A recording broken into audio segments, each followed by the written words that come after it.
Here in the area of Metro Vancouver, we are blessed with quite a bit. Nice skylines and scenery to go around, but all that pales to the food we have. We have so many places that you don't even need to cook to survive in Vancouver.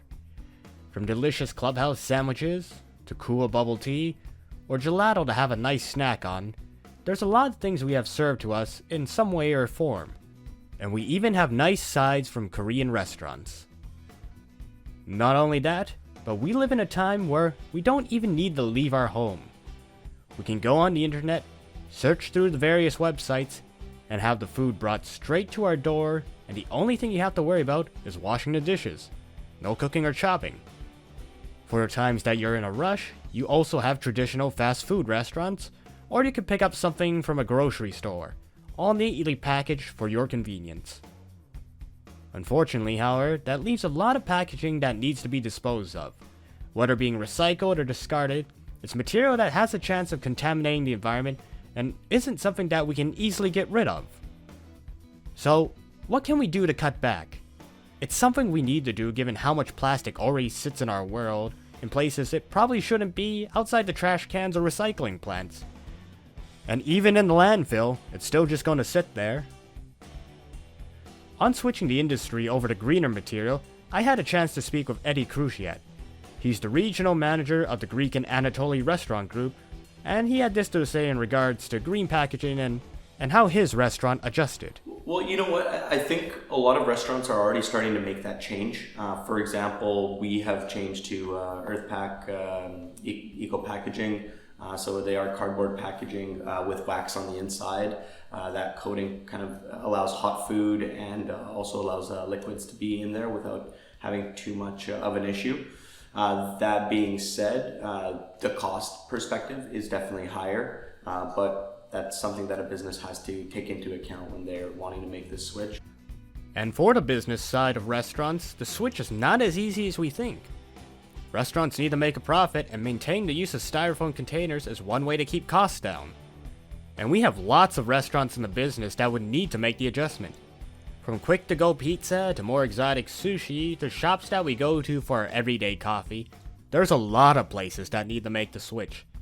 On the main streets alone, we have dozens of restaurants on both sides of the road that are next door to each other. Just up Kingsway alone, there's so many varieties that it makes your head spin just to sample all of them. What would it take to actually switch them over? I think that unless there's definite, hard rules and there's enforcement behind it, I think there's going to be no other way to actually facilitate the transition of every single restaurant to eco packaging. Now you might be thinking, why not be fair to the restaurants and let's just recycle all this stuff? Well, there's the issue of plastics being in our environment, and not everything is going to be recycled or can be. Speaking with Metro Vancouver's Solid Waste Planning Director, Andrew Marr, he had this to say on recycling styrofoam, or in its proper name, polystyrene. Quite often in the food service, and so it's quite contaminated with food waste after it's been used.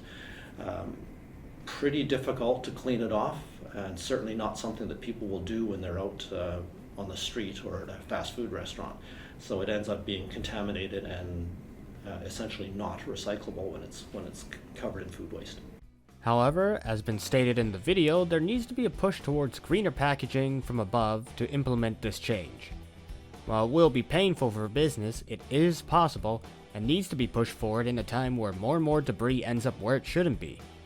And if the city is willing to support these businesses through some way, all the better. Business owners need to make money, but we're also in a world that's ever changing and needing to go green. And hopefully that push is going to come sooner than later, as Vancouver is going to begin its own implementation of limiting one-use items in the next year. So remember that the next time you go out, and check what containers you might get to see who is going green and who's still needing the change. Finally, I will leave these words from Andrew Marr regarding one-use containers and what is the best course of action.